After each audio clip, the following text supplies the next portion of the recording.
Hello Turcaholics, and thank you for downloading this episode of Football a la Turca. We hope you enjoy our podcast and the work we put into bringing it to you each and every week completely free. But for those of you who want to support the show, you can join us on Patreon for just $3 a month. Money we'll use to continue improving our hardware, software, and fund our annual hosting on Podbean. You can do so on patreon.com/FALT. Or just check the show notes. Thank you for your consideration of patronage, and enjoy the show.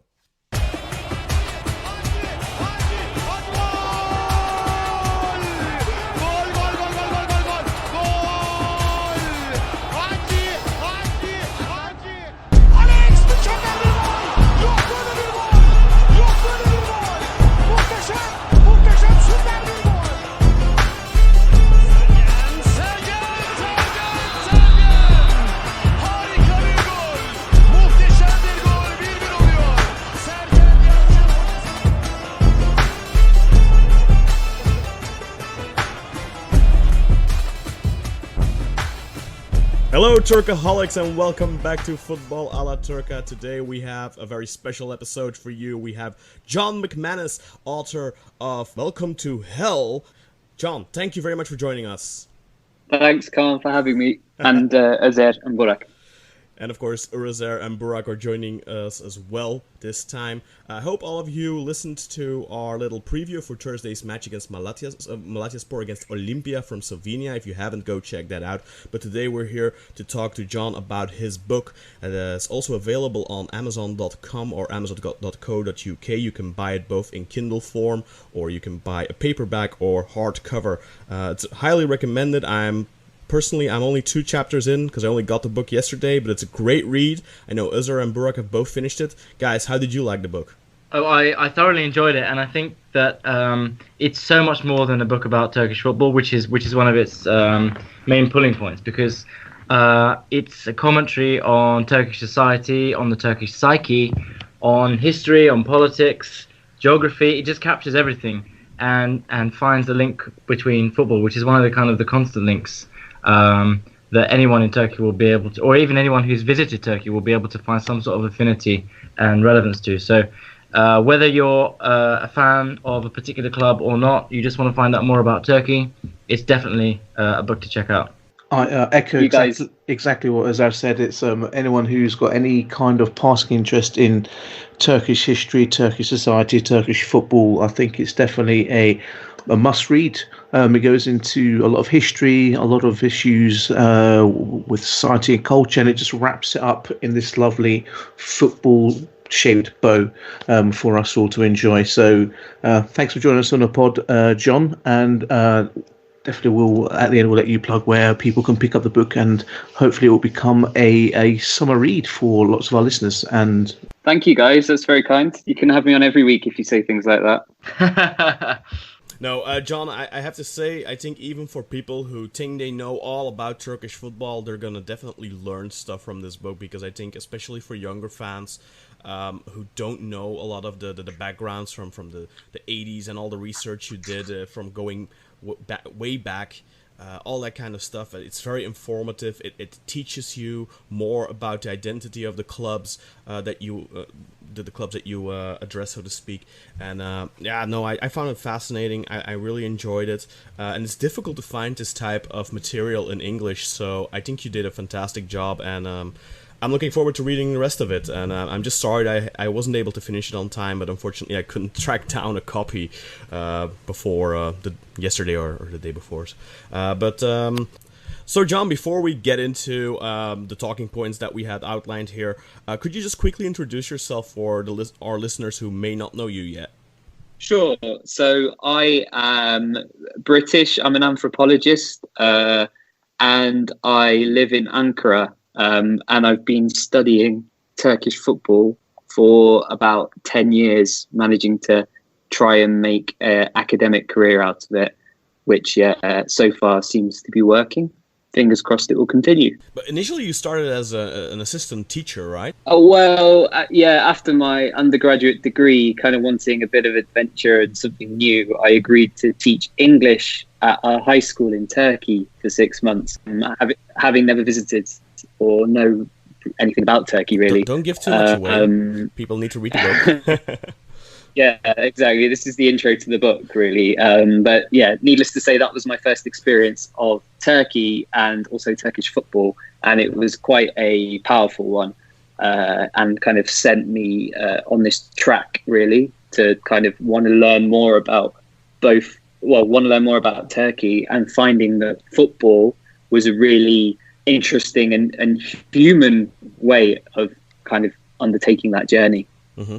But beforehand, before you came to Turkey and got obsessed with Turkish football really and decided to make that your profession, to study Turkish football, were you obsessed with football in England, back in England? I know you're a Leicester fan, right? But was football one of your big passions, or was it just something that you were peripherally paying attention to? Yeah, I've always been a fan of football.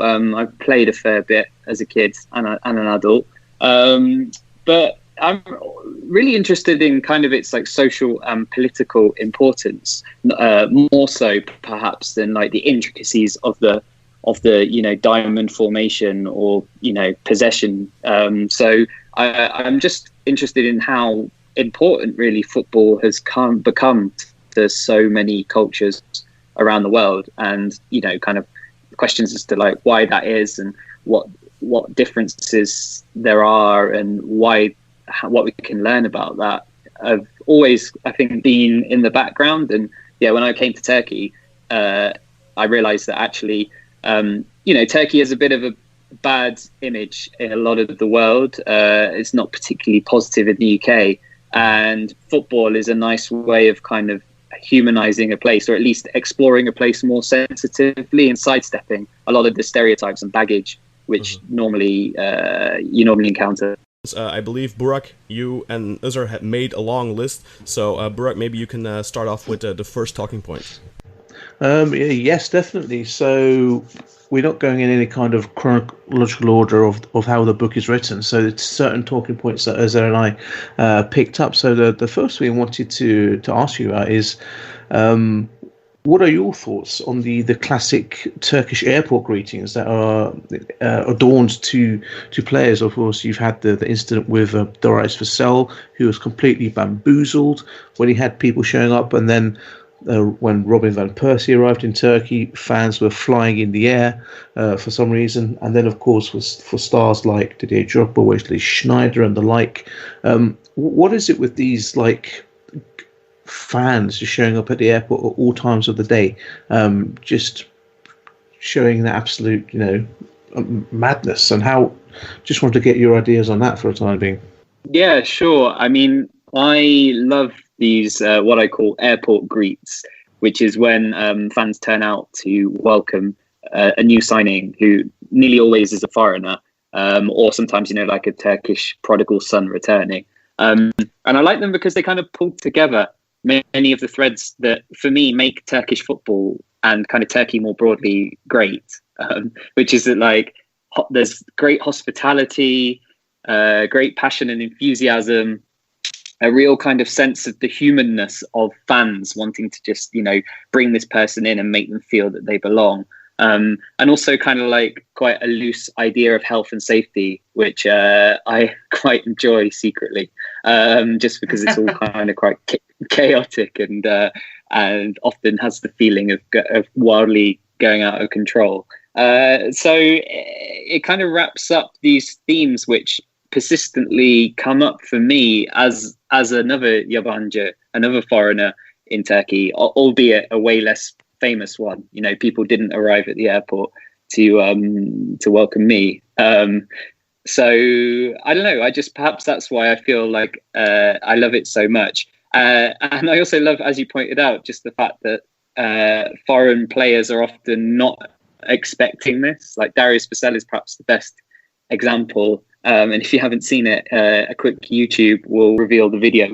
Literally buried him. But in general, it's I don't know. It just kind of is a nice snapshot, really, of what Turkey is about and Turkish football. So the analysis of the airport greetings is brilliant, because it's one of those things that I think a lot of fans or people who just kind of observe Turkish football on the side, it's one of the things that they always associate with the Turkish game. There's kind of crazy, over the top airport greeting. So it's interesting that you got like that kind of similar view from that. I just want to kind of touch on something you mentioned about I think you said something about health and safety just then, and it reminded me of something you wrote in the book about Turkey, the Turkish opinion on rules, which you described as being just suggestions rather than actually something that should be obeyed, which I thought was really funny, and it's something that stuck in my mind. And I'm going to steal that going forward when I talk to people about these kind of things. But it makes me think of Istanbul traffic for some reason. Yeah, I know, right? These aren't rules. These aren't rules. They're just suggestions, which is great. I think it captures the psyche perfectly. But I want to use that to move on to the Turkish style of football. Or maybe the lack thereof that you talked about and you touched on briefly in the book, because you talked about dribbling as being kind of a good kind of technical attribute that a lot of gifted Turkish players have in abundance. Also, you touched on the kind of the hit and hope mentality. Two things which kind of are very much kind of solo based and not really things that can be linked as part of a kind of football philosophy or a football system. And do you think these are the true characteristics of the Turkish game? Or do you think that this is kind of evolving lately with the emergence of younger talent who's being exported from Turkey? Guys like Cengiz Ünder, Arda Turan, of course, who you devoted a chapter to, rightly so. Guys like Yusuf Yazıcı, who might be on the verge to other top European clubs. So do you think that this is something that Turkish players are starting to shake off and kind of become more integrated in the modern game? Yeah, thanks, Özer. It's a really good question about, what is the Turkish style, if there is one. And I think initially I find it, I want to hesitate a bit about being too prescriptive about playing styles, because I get a bit irritated by how every single, I'm not accusing you guys of this, but, often when people are, every instance of an Italian playing will be like, oh, defensive, it's obviously the Italian style, or every instance of a Spanish player passing the ball 2 yards, it's like, there we go, it's the Spanish style, tiki-taka.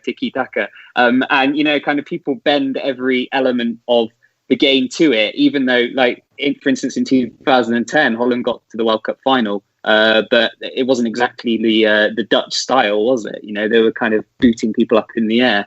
So I think everywhere, basically, in short, there are plenty of people who don't subscribe to it, and the game in general doesn't always subscribe to what is associated with it. So I think that Turkey, it doesn't have a distinct style in the way that some of those other places do. And I think the reason for that, you touched upon it, is to do, I think, with the coaching, in that there isn't quite such a systematic scheme. The country is a lot bigger for a start, than the Netherlands, for instance, and it's not so the football side is not so institutionally unified in terms of this is our coaching style, this is how everybody from Van to Istanbul is going to play.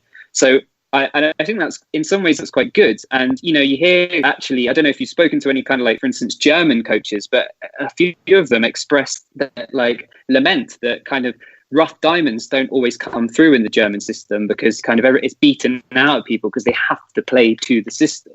Whereas in Turkey, I think that individuals are far more free to express their talent, and I think that's evident by the players that you mentioned. So, and I think that will continue to be the case. I think until unless the Turkish Football Federation and the clubs, instill a very, very distinct style and make sure that everybody's drilled in it, age from 6 to 20. I don't think that's going to change, and personally I don't think that's going to happen. It's not really, doesn't feel as if there's the will or the mentality behind kind of trying to generate that kind of DNA or blueprint and instilling it on everyone.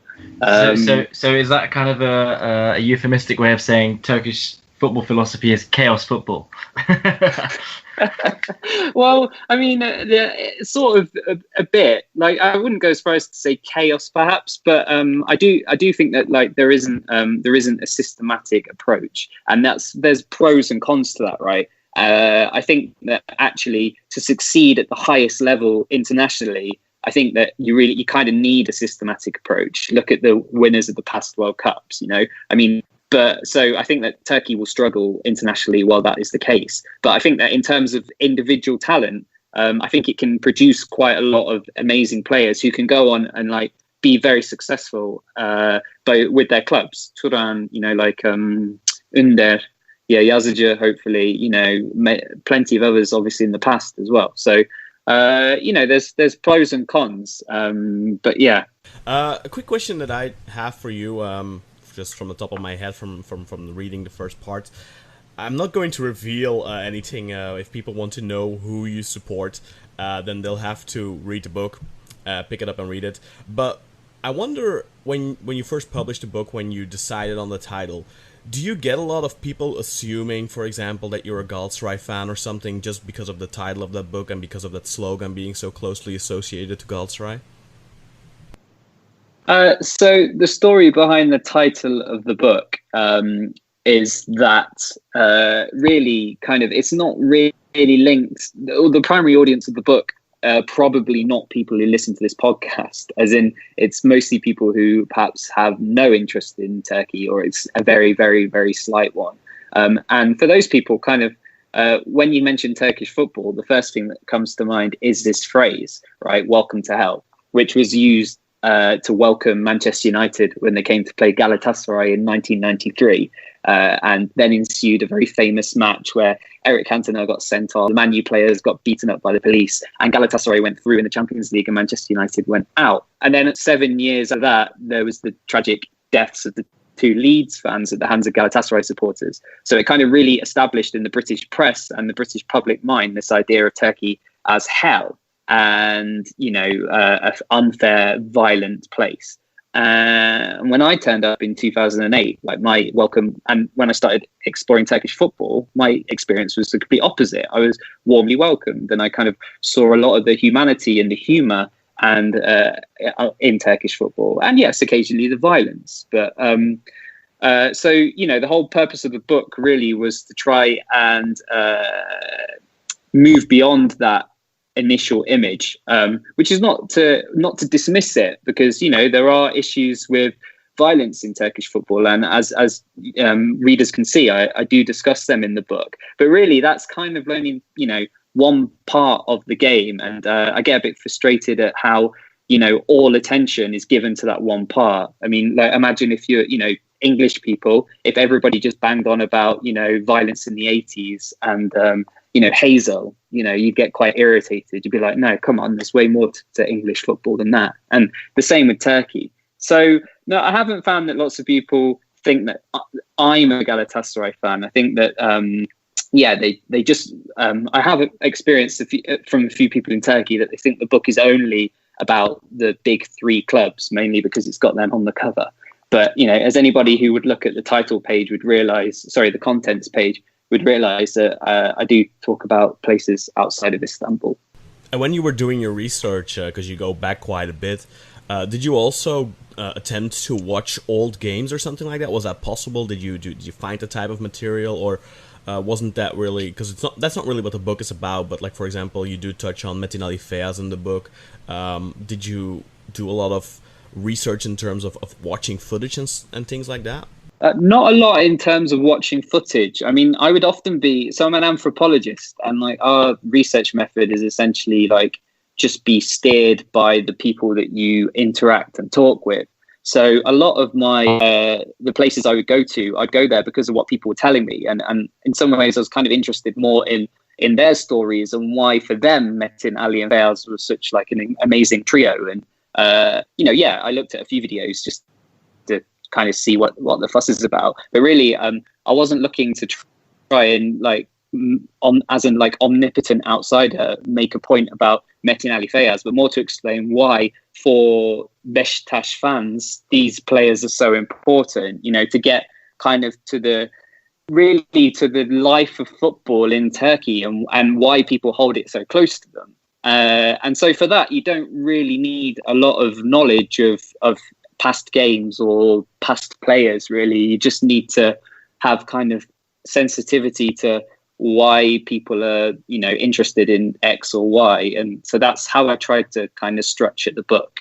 And also I think that the positive of that is, I think that if you're not a big football fan, I think you'd still like the book, really. Or if you don't like football at all, I'd like to think, but you're interested in Turkey, I'd like to think that the book still could speak to you, because it's, not about formations and old games all the time. And you also mentioned at a certain point that the truth isn't always that important. It's more about the stories that people are telling you. You were telling a story about an old man with a beard who assumed that you were just a foreigner who didn't really know all that much, and he started telling you all these stories, and he was embellishing quite a lot, and that's part of it too, I guess, and the stories you were following, but it's about discovering what it means for people and the society, and as you put it, and I think that's a very fascinating aspect of the book, and that's why I think you said it's mainly aimed at, for example, British people, but I think it's a fascinating book, especially for Turks living in Europe and in America, diaspora Turks. I think it's a very fascinating book to read as well, because a lot of young people especially are looking for a certain identity. I often call it a little bit of a complex, where young people in particular are trying to prove their Turkishness, but I think this book also kind of ties into the identity of Turkish culture, of Turkish football culture, but also Turkish society, and it might be very interesting for those types of people to read as well. So I don't think it's just for British people. I think you did a great job at putting that into words. So it's following on from what you discussed about the Welcome to Hell title of the book and how that came about. Just want to get your from you, John. So before you travelled out to Turkey for the first time back in 2008, having only heard about Turkey and Turkish people via the press, not having experienced it firsthand, what were some of the preconceptions you had about Turkish football, Turkish people, and just Turkey the country in general, and how were they kind of turned on their head?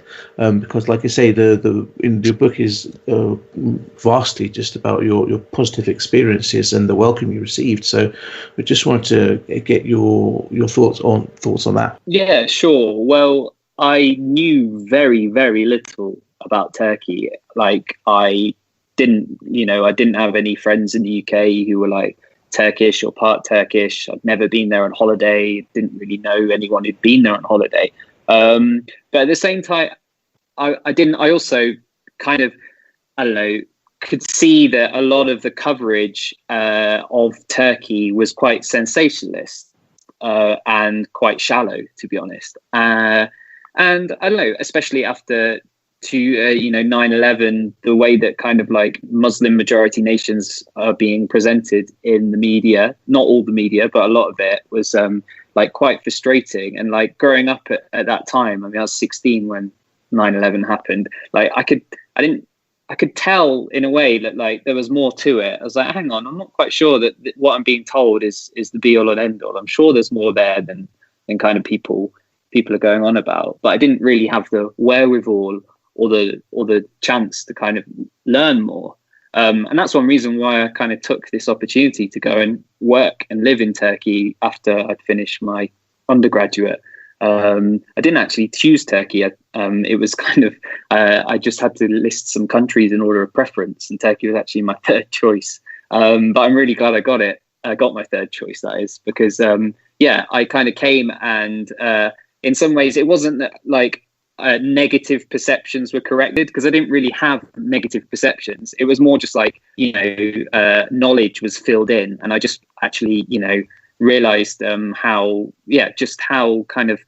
diverse Turkey is, really. And this is what kind of an enduring point that I keep coming back to is just Turkey is almost more diverse than people kind of realize on the outside, maybe because it's quite comparatively small compared to a lot of other diverse countries. But, you know, packed into Turkey is just so many like different histories, religions, political views, and views on football. And yeah, I don't know, I've just found it like really interesting just learning about that.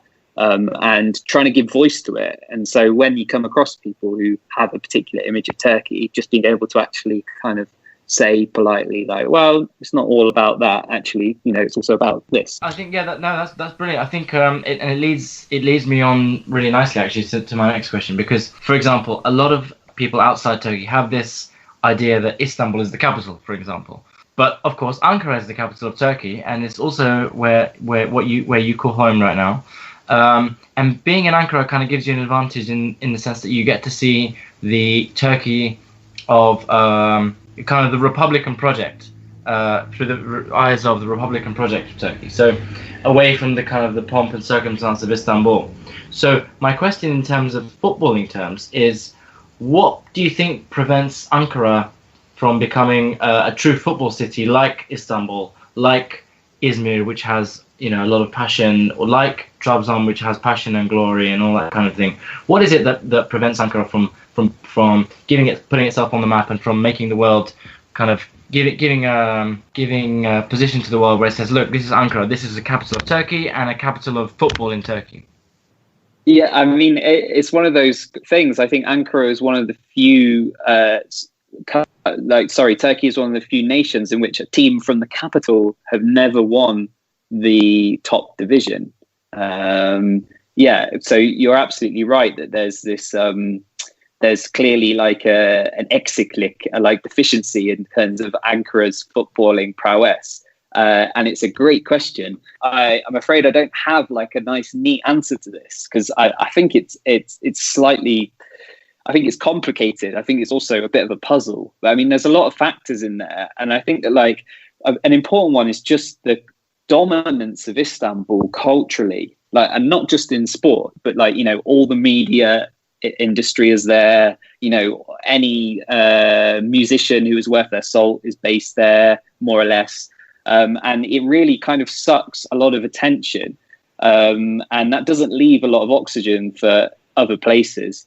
And maybe like the thing with Ankara is like most people in Ankara come from somewhere else. That's the case in a lot of cities in Turkey. But I think Ankara is one of the places that saw the greatest migration in the 60s and 70s.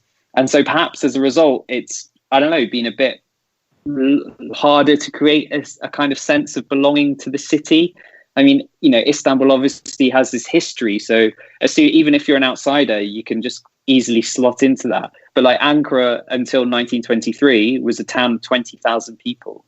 So now for most people who live there, you have no palpable sense of the history when you're going about your day. And maybe that means that you don't feel the same connection, and maybe that means that you don't feel quite as attached to the football teams. And I mean, obviously, the biggest factor is the same. What kind of stops football in a lot of places in Turkey? Sorry, football fans and local football culture, which is the dominance of the big three: Galatasaray, Fenerbahce, and Beşiktaş. And yeah, that is obviously a real hindrance to any local culture being created. You know, you mentioned like Izmir and Trabzon. They perhaps, because they have like a local team and football arrived there a bit earlier, they've managed to kind of, let me rephrase that. I think because they have a greater sense of their own locality and their own geographic kind of specificness, that translates better into football support. Like, you know, if you're Trabzonlu, then it's a much stronger identity than being Ankaralı.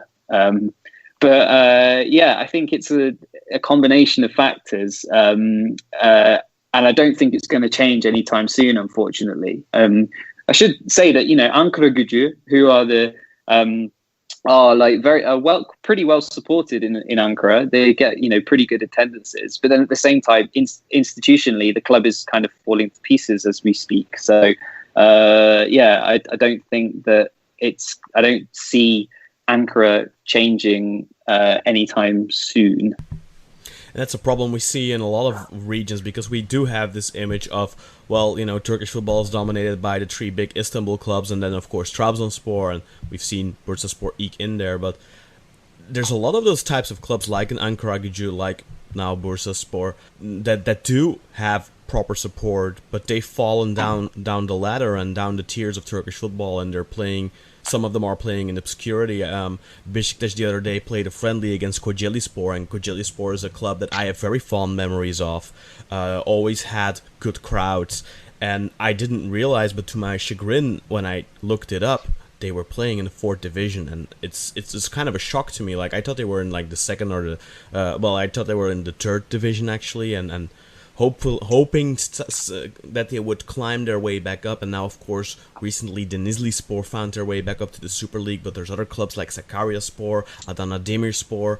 There's plenty of these clubs that do have loyal fan bases, but because they've fallen off the wagon, they are kind of forgotten about by many people.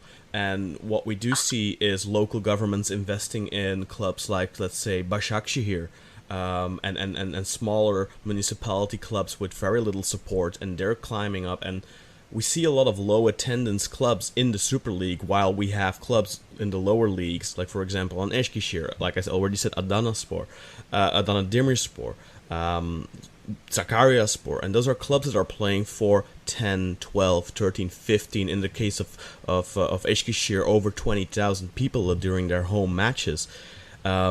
And that's also a fundamental issue. I don't know if you looked much into it, but this mentality, this is ingrained in Turkish society a little bit, it seems like, of short-term vision, spending a lot of money that they don't really have, which ends up bankrupting the clubs.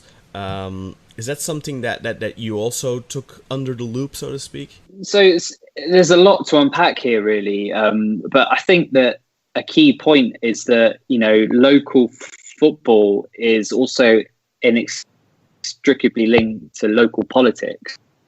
And I think that the fortunes of some of these regional footballing cultures are linked quite strongly to political fortunes. And that's not a simplistic map, because politics in different places has changed. But like, I'm always a bit shocked, really. Like, I come from the UK, and the UK is quite a centralized country. Like, I've also lived in Germany for 6 months, and when I was in Germany, I was really shocked by just how regional it was. I lived in Cologne, and there was such a sense of people from Cologne being very different to people from like Hanover, and not to mention even Berlin. These regions were very strong, and they had a lot of autonomy, and they also had a lot of power to define their own education systems and their own laws and whatever. And whereas Turkey is a very centralized country, a lot of things are decided in Ankara and then implemented the same everywhere. And but as I kind of said earlier, Turkey is a very diverse country. And so in some ways, like, there's a bit of a conflict there. I feel that, like, often that diversity is not properly being, like, doesn't have a proper outlet sometimes. And what has this got to do with football? Well, I think that, like, it's to do with,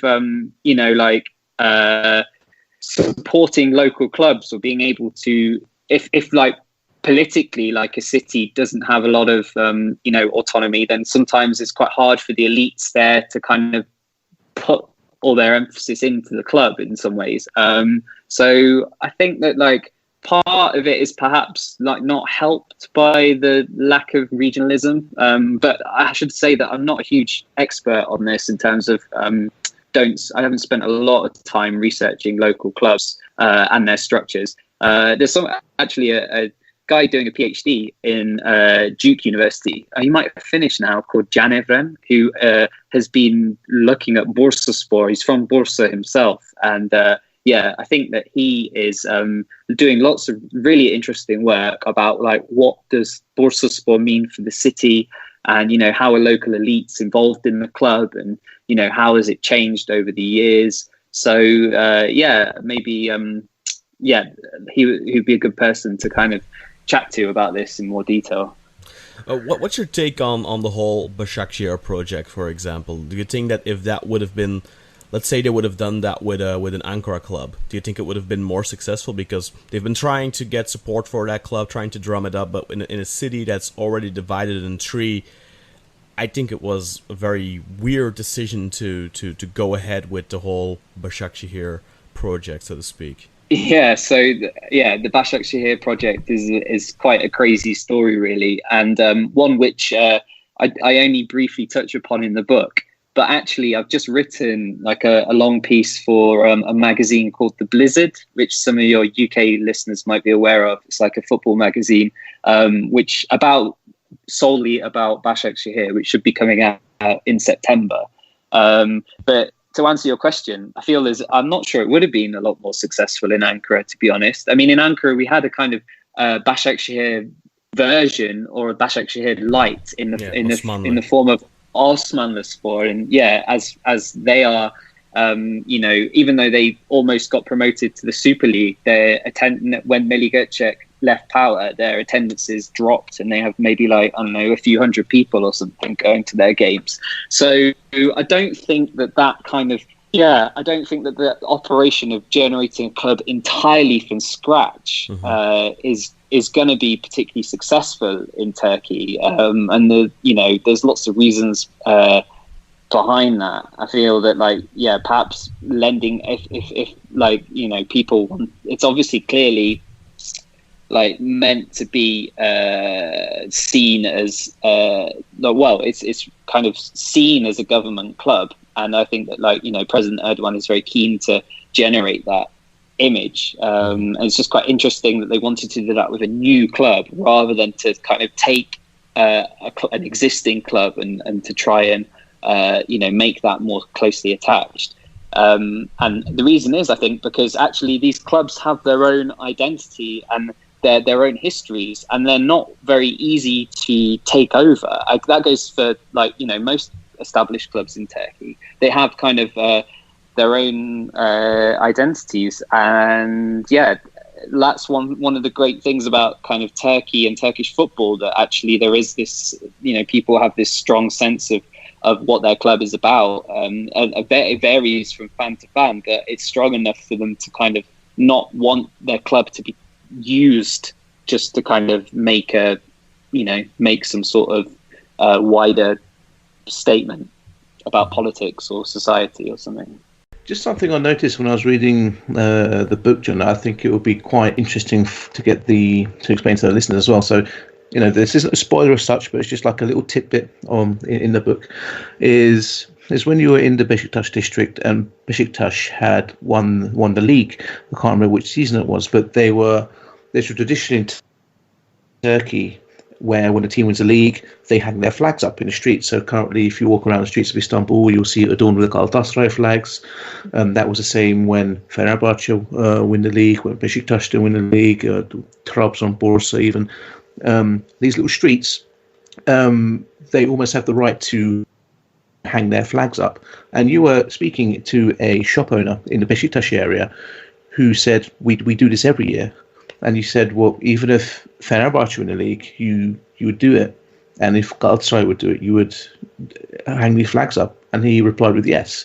So, and they collect money from neighbouring shops. So it doesn't matter what team they support.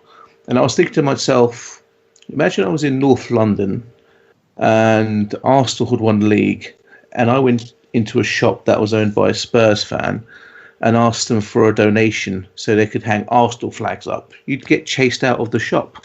Absolutely. And it would be the same in Rome, if you did it with Roma Lazio.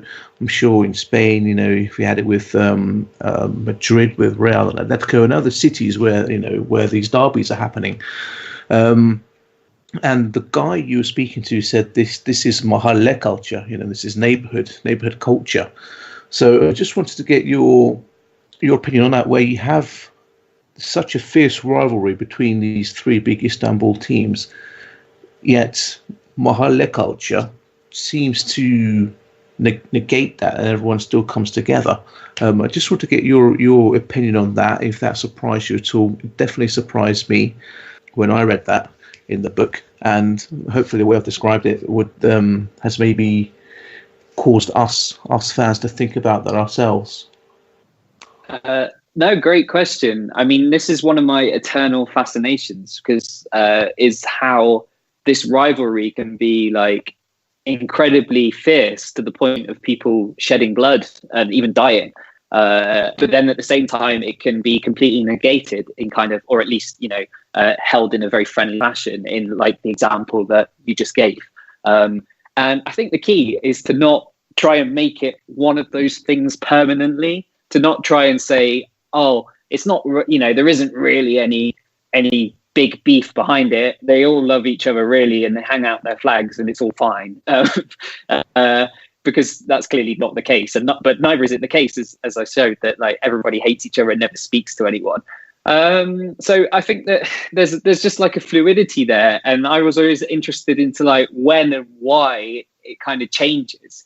And it's funny, people, just because there's basically with apologies to Trabzonspor fans and the like, there are really only kind of these three clubs dominate so much over all of Turkey that they manage, like, in a way you can't not be friends or family members of people who support other teams. So with other rivalries, like with other clubs in Europe, I'm no expert, but like Arsenal, whilst they have fans across the country, it's they are like a North London club, and their support is kind of concentrated there, perhaps.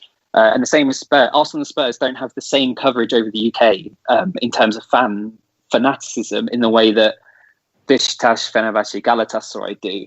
So I think that this in some ways means that you can't always be like a partisan, because it's ridiculous. Because if you're always a partisan, then you're going to really offend your uncle Mehmet or like your auntie, Serap or whatever, because they support other clubs. So it kind of weaves in and out, and I'm in life, I'm not a very I've never been a particularly a person drawn to conflict. I don't like conflict. I always like to try and, seek a middle ground in conversations with people. And maybe that's why, someone could write a book about Turkish football and about terrible rivalry. And I'm sure we've all watched the YouTube videos, which, go on and on about how awful the Galatasaray-Fenerbahçe rivalry is. And they're not wrong. But again, they're just emphasizing one element of it. And I think maybe just because of my personality, and maybe I just wanted to try and balance the scales a bit, I'm kind of drawn more to these stories of cooperation or kind of at least, friendliness in some ways. And there are quite a lot of them actually, and you don't have to go very hard to find them. The example you gave in the book, I didn't even, I was just walking down the street and saw this flag and chatted to a guy. It wasn't as if I'd gone out of my way to find it. So, yeah, I think that it's important to not take this rivalry as the be-all and end-all. Just look at this podcast. Yes, right, exactly. That's a very good point.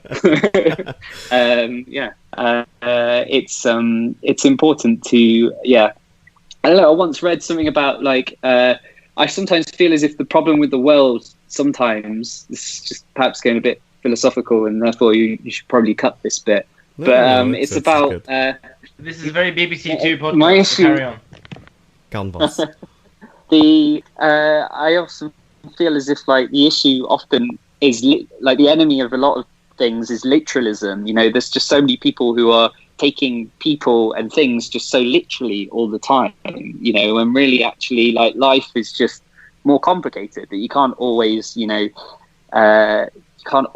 just take something at face value, or people often contradict themselves. We all do, and we all need to just kind of cut each other a bit of slack from time to time. And I don't know, that was part of what I found. That's what I like about being in Turkey. And going back, one of you mentioned earlier that I wrote something which I'd forgotten I'd written, actually. The rules in Turkey are perhaps more like suggestions rather than ironclad rules.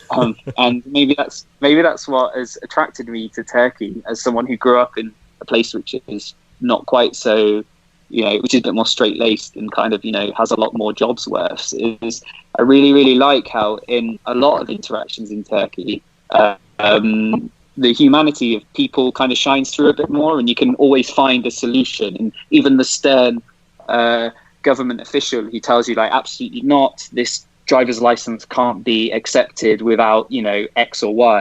Actually, if you chat for a bit, you show that you go and you try something and you come back, and, you know, you can often find a way. And like people, I think in a lot of interactions, they engage with the humanity of the person, or they allow that to shine through a bit more. They don't hide behind the rules quite so much. Anyway, that is a big tangent, which probably should be cut. But No. I do plenty of those, so you're entitled to do a few of your own. But let's turn to the terraces. Which terrace song struck you the most? Which one appealed to you the most? And is there a Turkish equivalent to, for example, "You Never Walk Alone" or something like that? So one of my favorite, and I'm going to give away which side I support here, perhaps, but I'll believe it. One of the earliest ones I learned. Is Beşiktaş seninle ölmeye geldik. We came to die for you, Beşiktaş. This kind of quite short song, which for me, like, it was one of the first I actually understood. Back in the day when my Turkish was really, really poor. It's still not a lot better now, but for me, that sentiment is just like so over the top. It's brilliant, you know. British football clouds, especially Leicester City, which I'm from Leicester, and that's my side. They just, you know, our chant is essentially "Come on, Leicester." That's pretty much the extent of the emotional. Yeah, I went to PSV Basel yesterday, and basically the biggest chance they had was "Come on PSV, come on PSV." And for example, at Anderlecht, the biggest chant they have is "We are Anderlecht, we are Anderlecht." So I think the Turkish chants are usually a little bit more over the top and a little bit more elaborate. I don't know if you like this one. This is one I think is a little less over the top, but very good. It's but I forgot what the intro to it is. But I think that one's a little bit more realistic. You know, I cry for you. I laugh with you. You're my everything. All that kind of stuff. But I think it's very poetic, really. If you compare the songs on the terraces in Turkey to, for example, here in Belgium and Holland, where it's a lot more. They're trying to over English it. Like, for example, like I said, like "We are Anderlecht." Okay, that's good. I always find it so. Yeah. Could I just butt in here before you respond to that, John? Because I think Kaan has set it up perfectly for me to interject. Because I have your book in front of me here, and I'm on page 197 for any listeners with the book in their hand as well. And it's on exactly what Kaan just mentioned about the poetry within the terraces. And I think it's when you were visiting Adana, Demirspor were playing in the derby, and the poem that you share is this: "Believe, kids, believe. We'll see good days, sunny days. The blue engines will continue. We'll sing the championship song." Mm-hmm. And then you go on to say the words are adapted from a poem by Turkey's most famous poet, Nazım Hikmet, who spent much of his life in exile in the Soviet Union for his leftist views. "It seemed a perfect meeting of message and purpose, and utterly at odds with the game in England, like what Kaan referred to about the game in Belgium. It's hard to imagine the crowd at Stoke City suddenly belting out a W.H. Auden poem." and I read that, it really made me laugh, because I thought, it's so true, it's so absurd that such an elegant few verses could appear in what is ultimately a very savage environment in a football terrace. But that's the thing, and it's brilliant, and it ties into what John was referring to earlier on about the kind of the literalism that should be taken quite lightly in Turkish football, because like you're reciting a nice poem here, saying something that's, you know, that's romantic, it's philosophical, it's this and that, but at the end of the day, we're talking about a few guys kicking a ball around. It's just brilliant that it works so perfectly in the Turkish context. Yeah, I mean, very nicely put. Not a lot more to add to that, other than like there is just such a huge repertoire of songs in Turkish football, and that is just something which I'm still only really have scratched the surface of, and partly because of the language, because, you know, poetry is one of the most difficult things to properly understand in a foreign language. So there's still so many songs which I don't fully haven't got to the bottom of the meanings of. You know, sat on buses with bands But I'm always amazed that on like a 6-hour drive to an away match, they can just go through song after song after song and not have to repeat them, because there's just such a large repertoire that people know. And that's obviously linked to wider cultures of like of music and oral poetry, which are stretching back a long time. And it's wonderful, and it's so different from the UK. Is that something you picked up on as well when you were researching some of that? The plagiary that is done in that world of lyrics that are being made up, and being one week a new song will be introduced on one terrace, and 2 weeks later other fan groups are singing the same one in different stadiums. Is that something that because I remember growing up, my cousins are all Fenerbahce fans. Boo. And I remember there was a lot of contention about who does the chant belong to, originally. Is that something you ever came across in your research? Yeah, definitely. And I mean, like I've spent disproportionate amount of time with Beşiktaş fans, and they always are very, often like we generate the songs, yeah, and the I other know, clubs but I didn't want to say it, which but I find it interesting. Like that for me is like, I don't know, as an anthropologist, it's kind of meat and drink. Is this, just how this like creation of like cultural products, in this case songs, and then how they don't really have owners, right? They kind of shift and move, and they can't really be held properly by one person, and that's fine. I mean, like I find it quite funny in some ways to see how upset or angry people get about this, and just like, just relax, this is what happens to songs. It shows actually it's a like form of appreciation.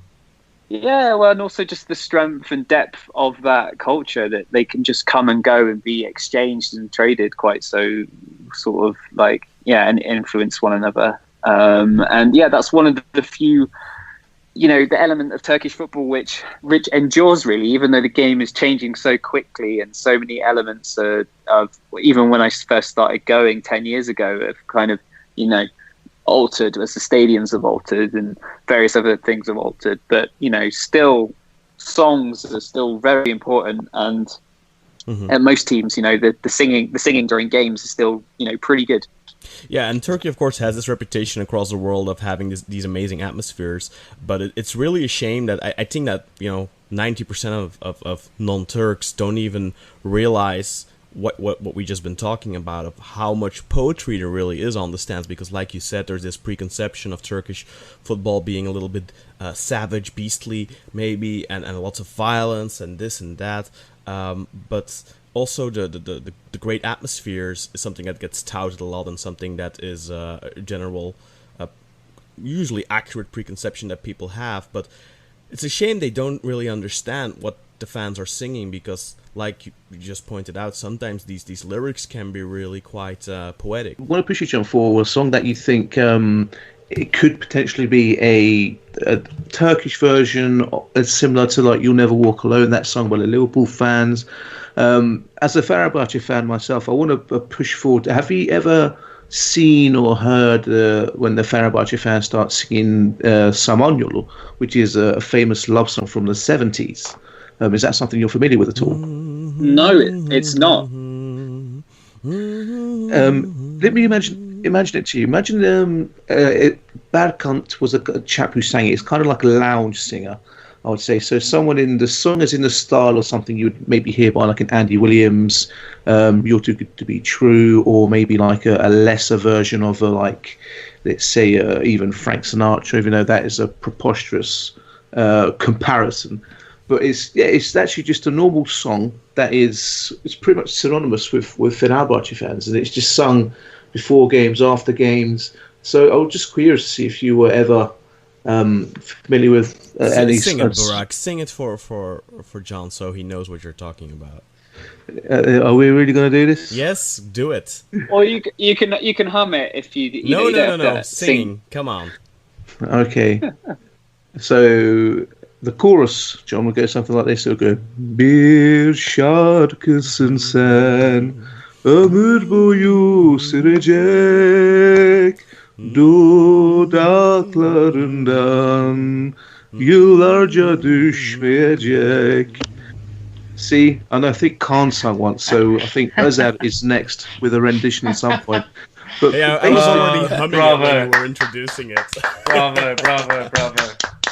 No, very nice. You are the true channel, brother. You know, you'll recognize it because when it's played in the stadium, it's like it sounds like this really old recording from like the 40s or something.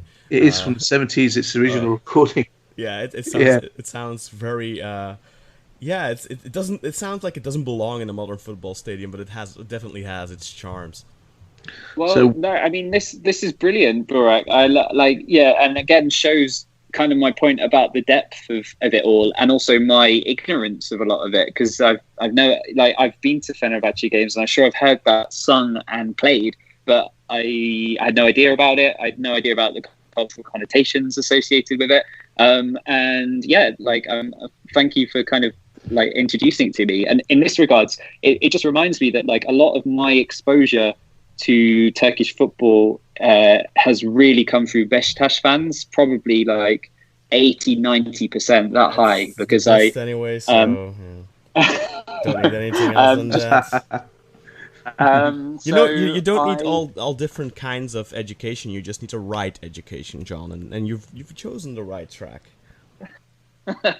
Well, I just actually realised how socialised I am as a Beşiktaş fan, and it means that unfortunately I'm not as aware of the richness of Fenerbahce and Galatasaray cultures, which is not the same as I'm not saying that they are not as rich. They absolutely are. I'm saying that I don't fully understand that or know it. So so thank you for kind of just revealing yet one more element to that. I think whenever you have clubs that have such a long and storied history, there's just so many layers to uncover. I think it'll take 3 lifetimes to find out all of the nuances. So just sorry to answer your question directly. That's why I can't really answer your question about a "You'll Never Walk Alone" equivalent, because I don't have the knowledge of Galatasaray and Fenerbahce, and I don't know what the songs mean for those fans to the same extent. I mean, amongst Beşiktaş fans, I don't think there is one song. I think that this is kind of the point, that there's like an opera or like such a huge emotional range of songs, and you choose the song for the moment, and they come and go, and some are in mode and some are not in mode. Whereas at Liverpool, they kind of have a smaller repertoire, a more small repertoire. Yeah, and we also see sometimes that songs disappears for a year on end, and then after like a decade they suddenly return. There's very specific songs for when things aren't going good, when things are going good. I remember in 2004, when everything was still going good in 2003, there was this song that we always used to sing on the stands, and then as soon as the whole Cem Papila thing happened, I haven't heard it then for about 10 years or longer, I think, until like 2015 when it came back. But I can't remember which song it is. But yeah, it's too hot to think. Sorry, but it's just so incredibly warm here. So I hope for those people who are listening to this and who are thinking, "What is wrong with Kaan? Is he having some kind of seizure or something?" No, people, it's just really freaking hot. Okay. And just to give you a little bit of the legend of apparently how this song was adopted is the guy who sang it was actually a Fenerbahce fan, and around the time of the song's release, he would be going to games. And he'd be in with the fans who would say, "Berkant abi," "Biz Berkant abi hep beraber," all together now, and they would just launch into it. Now, whether that's true or not, I'd like to believe it is, but it's just like one of those legends I've read, just about But it's one of those things you like to believe is true, but no one really knows. And it's one of those things that harkens back as well to for the first chapter that John wrote about, is that they want to basically own a certain thing. Like, for example, a big point of contention as well is that who did Ataturk support, for example. That's always been like a big thing as well, and Fenerbahce like to lay claims to him. I think that's we see that with popular artists too, especially the ones that are already deceased and who can't clarify for themselves anymore. Well, we know he was a Fenerbahce fan, so there you go. Well, we know he supported the ideals of the French, so I think he was more of a Galatasaray fan. Yeah, Frenchie, that's all good for you. I expected Burak to chime in there. We smuggled guns during the Balkan Wars. Anyway, sorry, I'm going off track a little bit. You pick in with the next one. Well, actually, yeah. On that point, so John, so as a scholar of Turkish football and indeed of Turkish society, I picked this book up, especially with the cover and the title, Welcome to Hell. I thought, for sure, I'm going to find the answer to the $1 million question that's been bugging me for my whole life, and that is, why is Galatasaray nicknamed Jimbo? And it's something that I've heard a lot of rumours about, this and that, but I have never found or come across the definitive answer. Do you have any idea as to what might have led to that nickname? I wish I could help you, because it also really bugs me as well. It's so annoying, isn't it? It's such a bugging thing. I'm afraid I don't know. I feel I've let you and the reading public down by not including this. So I'd like to say that there are lots of other important insights in the book. So please don't, and especially if you're a Galatasaray fan, please don't see this as symptomatic of like lazy research. Like the thing with Turkish football is it's so broad and there's so much history there. Like I wasn't attempting to produce something which was a definitive like A to Z or from the start to the finish. That would just be crazy. I'm not sure if it's even possible. So it's unapologetically kind of me singling out what I think are some of the important and interesting parts of Turkish football. So there are gaps, and one of them is sadly the nickname of Galatasaray. In your defense, John, I think you could have researched the rest of your life trying to find this out, and I don't think you'd ever get a definitive answer. So it's just one of those questions that will forever be asked. So it's like the secret to Dragon Glass, right? Well, yeah. I mean, it's just one of those things that's just going to live on in myth and mystery for forever. Yeah. And there's lots of those things that gets mixed up in history. Like, for example, the whole story of the Beşiktaş colors. There's different versions of that, and versions even that were on the official website and then later debunked it. And I don't know if you touched on that in the book at some point, John, but there's lots of these legends really that start living their own lives almost, and different versions of it. And I don't know if you have that in other countries. Well, I'm sure there's countries where you have that too, but that seems to be something very Turkish, though, wouldn't you say? Well, I mean, it isn't. Yes, I think that in Turkey, what has significantly affected people's connection to the past is the language reform of the 1920s.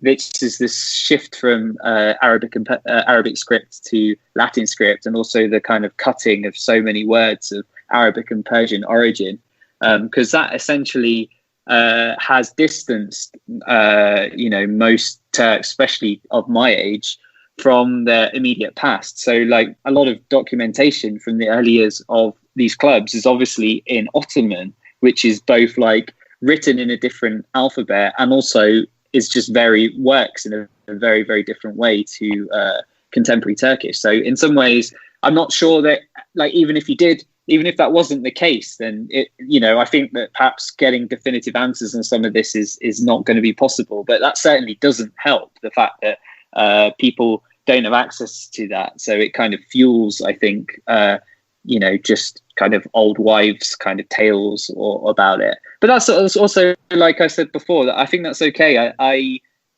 don't feel particularly like my life. I can get up in the morning and not worry about not knowing definitively why Beşiktaş play in black and white.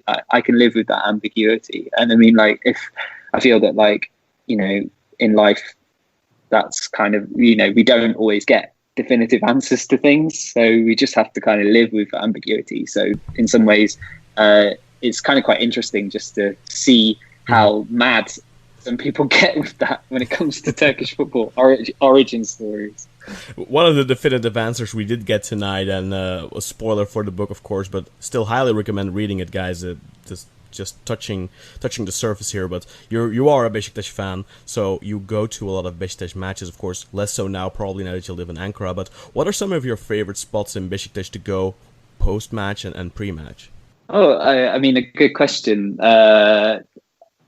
I have like a group of friends who I go to lots of games with, and they have a particular watering hole, which I don't particularly like, to be honest.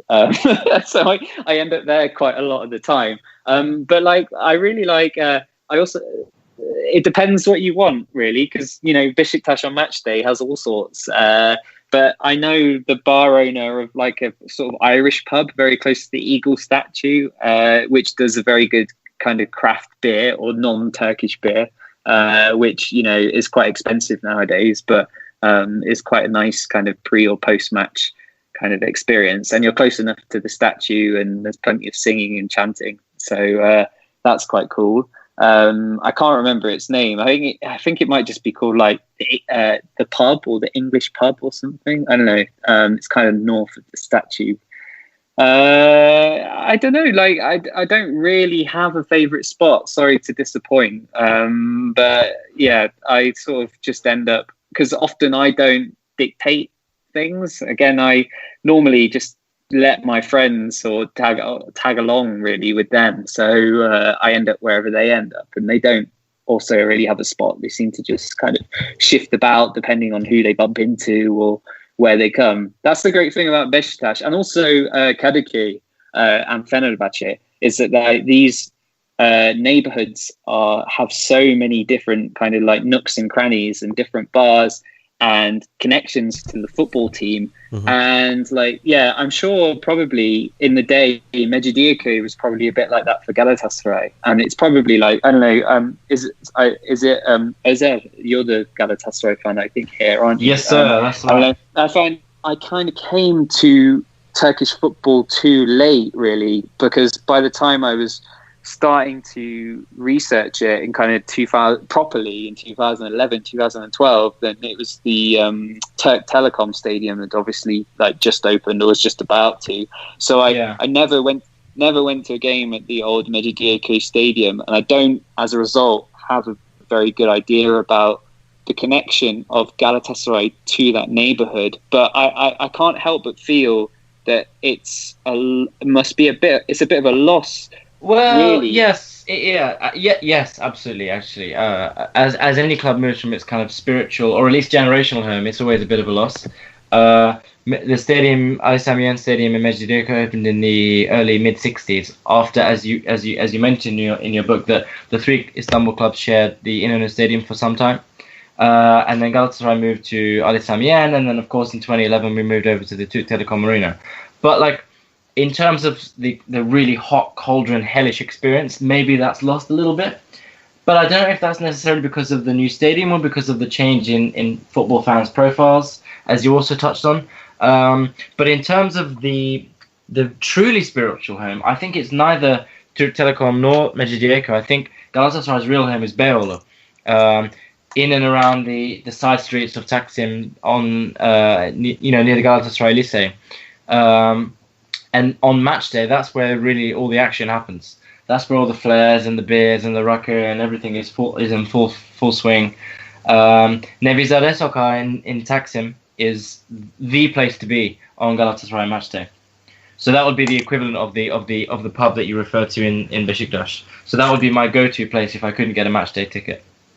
Okay, well, good. Again, like good info, and also again, kind of revealing just how. Yeah, I don't actually have, very good concepts of the Galatasaray matchday experience, because I've just been to so comparatively fewer games than Beşiktaş. You can save all that for volume 2.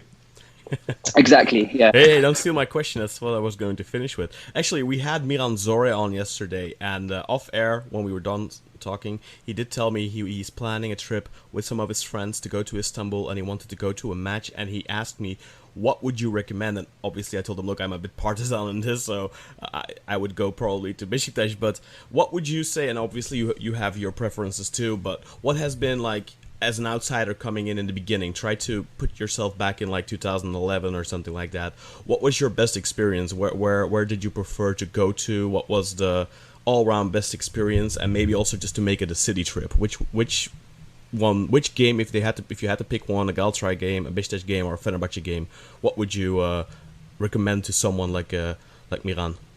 Well, I'm going to be quite boring and non-partisan and say that actually, like, you could have a great time at any of those. I think what I'd be most keen on, most recommend would be to try and catch a derby, right? I think that going for a derby match is really quite different from any of the other games, and it kind of doesn't really matter which one those are. I think that I've been to derbies between all of those teams, and they're all great, and so you could be, you can be in Kadıköy, you can be in Beşiktaş, you can be at a Galatasaray arena, and the atmosphere will be cracking, and the pre-game will be cracking. So, for me, I don't really say, oh no, you must go to Beşiktaş. I'm more like, just try and catch a derby. It's going to be hard to get a ticket, of course, but that would be my recommendation. But you talk about traveling to all these different parts of Turkey, speaking with different fans and attending games as well. So if you had to take out of the equation Fenerbahçe, Galatasaray, Beşiktaş Stadium, let's add Trabzon and Bursa in there too, as all champions of Turkey. Which has been like your favourite stadium to go and watch a game in, and can you tell us why that was, just so we can get an idea, and just so the listeners can get your thoughts, basically. Yep, good question, and I think the answer is I went to a Göztepe match in 2017. It could even have been late 2016. I think it was 2016. And Göztepe have a lot of fans in Izmir. They're an Izmir side. And Izmir is kind of suffering a stadium crisis at the moment because the old home was knocked down and no new ground was built. So they were playing in like this tiny stadium for Bornova Belediyespor or something like that, which holds a capacity of maybe 5,000. And Göztepe could get a crowd along for a lot more than that, I think. So the stadium was packed, and they're playing Eskişehir. It was just a game in the second tier, and it was October, November time, so not a lot riding on it. But just the Göztepe fans are fantastic, and also the Eskişehir fans were rowdy in their corner as well.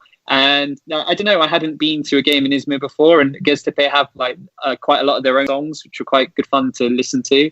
They have this Göztepe kind of back and forth that they do between the two stands, which I liked. And like the game just got a bit wild, really, and I think that helped with the atmosphere. There was just some quite controversial refereeing decisions, which always helps to spice matters up. And a bit of fisticuffs at one point. A fan got so enraged with the referee that he flung himself onto the top of the tunnel. The tunnel is this kind of fabric material that just stretched out. He jumped onto it and was trying to punch the referee through the roof of the tunnel as he went off the pitch. Which I don't. That's dedication. That's the Cameron Jerome effect right there. Well, I don't condone that behaviour, but it was it kind of captured in a way just like the atmosphere in some ways. There was also just a lot of fun, and pre and post game. I just met a nice bunch of Göztepe fans who I kind of interviewed beforehand, and who kind of put me under their wing and took me along. It was just like a cracking experience, and this is why, also just to kind of circle back round to your question. And it's kind of perhaps quite a nice sort of finishing point in some ways, but it kind of doesn't matter actually which game you go to. What matters mostly is, like, as a foreigner, is not to just go on your own, is to actually just pluck up the courage and go and speak to a fan before the game, because like people are so lovely basically to a random stranger, and they'll take you under their wing, and they'll kind of explain and take you through the whole kind of match day rigmarole. And everywhere. That happens like consistently everywhere in Turkey, and that was one of the joys of writing this book. Was I got, you know, it was basically, you know, my job was to go to many different places in Turkey and do that. Essentially, go up to random strangers and be like, "Hi, you know, can you, you know, tell me about your football club and show me things." And, you know, with almost without, you know, no exception, everywhere I met incredible people who were friendly, warm, and took me along on some of the like just fantastic experiences. And that's totally available to anyone. You don't have to be writing a book about Turkish football. You just go up and can chat to someone, and it just gives you a glimpse into the country and the people in a way which you just wouldn't get otherwise. And did you do that in English or in your gathered Turkish by that point already? Well, I mean, so mostly in Turkish for the book, because but it, you know, it doesn't matter really. If you don't know any Turkish, it's not really a problem, because in most places someone will know enough English or be able to introduce you to, you know, a university student or whatever. Mm-hmm. And, you know, sometimes it, you know, sometimes like a bit of a language barrier adds to the fun, really. So yeah, I just think that is my overriding impression, and the thing I wanted to convey most of this book was that kind of like that warmth and openness to kind of like the stranger and the desire, like the person who takes interest. If you take interest in Turkish football and in Turkey, then, you know, people are often really touched and reciprocate. And did you have a chance to go to the new Eskişehir Sports Stadium already? I've been there. I went there for like a cup final a couple of years ago, but not for an Eskişehir match. Okay, so definitely put that on your to-do list, because I think you'll be impressed, because that's one of that's apart from Beşiktaş, that's my favorite atmosphere in Turkey. That's Eskişehirspor. It's absolutely amazing, especially the SS Bando. It's I just love that. You have to check it out. It's amazing.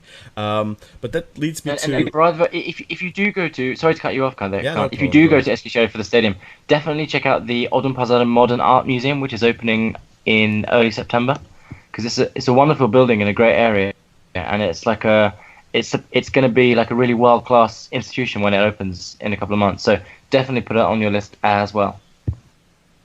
Okay, well, it's so easy to get there from Ankara, so I should definitely do both of those things. Yeah, I mean, yeah, I love Eskişehir. I've been a couple of times, and yeah, any excuse to go back. So it sounds like a weekend of a football match, some art gallerying would be excellent. So yeah. Yeah, and before we bow out, John, do you have any plans for a second book coming up anytime soon? I do have some plans for a second book, but it might not be about Turkish football. About politics, then, I assume. Well, I want to stay coy for now, because nothing is kind of certain right now. But yeah, when I would like to write another book, but it might not be on Turkish football. Okay, so. Thank you. I want to thank you already very much, John McManus, for joining us today and telling us a little bit about your experience, about your book. For our listeners, for our Turcaholics, please go and check out John's book, Welcome to Hell. You can find it on Amazon, for example, but also for me personally, locally here on bol.com is where I was able to find it. For those of you in Holland and in Belgium, you can find it there, and I'm sure there's German versions of that. So wherever you are in the world, take a look. Welcome to Hell. Highly recommended. It gets the badass stamp of approval from the Football a la Turca podcast crew. Nice. So, John, I just very much want to thank you for joining us today. Where can people find you on the interwebs? Well, first of all, thank you, Kaan, Özer, and Burak for having me on. It's been really a pleasure chatting. I'm on Twitter. I don't really do Instagram or Facebook or any of that. So, yeah, I'm at John McManus 06. So yeah, you can find me on Twitter and nowhere else. You should have called yourself the real John McManus. Well, unfortunately, my name is quite. It's not John Smith, but there are still quite a lot of us out there. And unfortunately, someone with like 8 Twitter followers had already got @John McManus. So I kind of thought, actually, as some of you will perhaps have noticed, the little distinguisher is a nod to my Ankara roots over the past 3 years. Plate, of course. Yes, and being having a mother from there, 06, very dear to my heart as well, John. So I will definitely try and give you some off the beaten track Ankara tips offline. I'd love that. Yeah, thanks. Well, anyway, guys, thank you very much for joining us. John, thank you very much, and thank you for listening. We'll see you again next week.